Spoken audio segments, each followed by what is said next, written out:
Hello, world.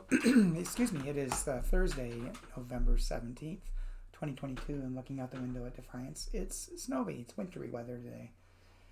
I think high in the low 30s, but I don't think much more accumulation is going to happen today. The devotion for today is entitled Non-Profit Prophets, written by Chris Marashuk. Chris bases the devotion upon 2 Chronicles chapter 18, verses 12 through 13, Common English Bible. The messenger who had gone to summon Micaiah said to him, "Listen, the prophets all agree that the king will succeed. You should say the same thing they say and prophesy success." But Micaiah answered, "As surely as the Lord lives, I will say only what God tells me to say." And then Chris writes, as the king prepared for war, the message to the prophet Micaiah was clear.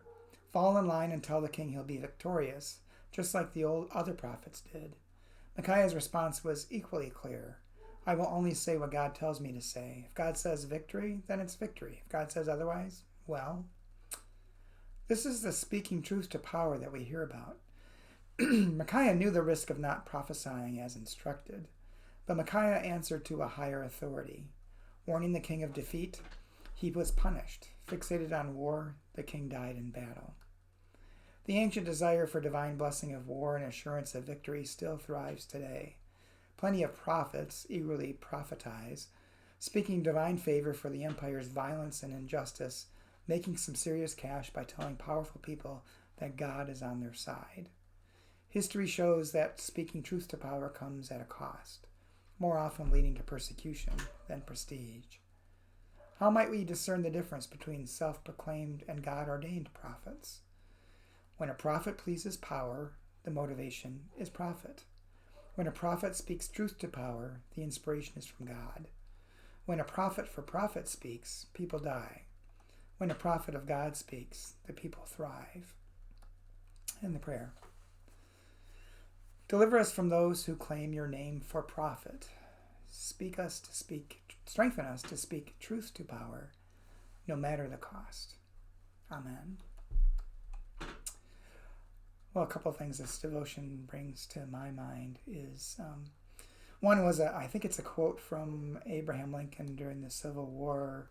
I think he said something to the effect that the question is not whether we are on God's side, but whether God is on our side. And I think some people mistake the two. It also makes me think of a quote from Annie Lamott that goes something like, we know we've created God in our own image when God hates all the same people we do. And there seems to be an awful lot of that going around in Christian circles. Talk of hate rather than faith in God. Speaking nice things to those in power and in control rather than speaking truth to power. And so many people listen and fall for it. But on the other hand, the other thing the devotion reminds me of is that it's not easy to speak truth to power. In fact, most of the prophets in the Bible end up getting killed for doing just that. But that's, I think, what God calls us to do, is when people are suffering, when people are dying, when profit with an F is the motive and it negatively impacts people, God calls upon us to speak truth to power and to do the work necessary to correct the injustices in the world. Just kind of my thoughts. So today is Thursday. I don't know if I'll get to a devotion again on Friday and Saturday, but I hope you'll join us for worship on Sunday. I will actually be on vacation, but the Reverend Norm Wasson, who is always a delight, will be in the pulpit for me this coming Sunday.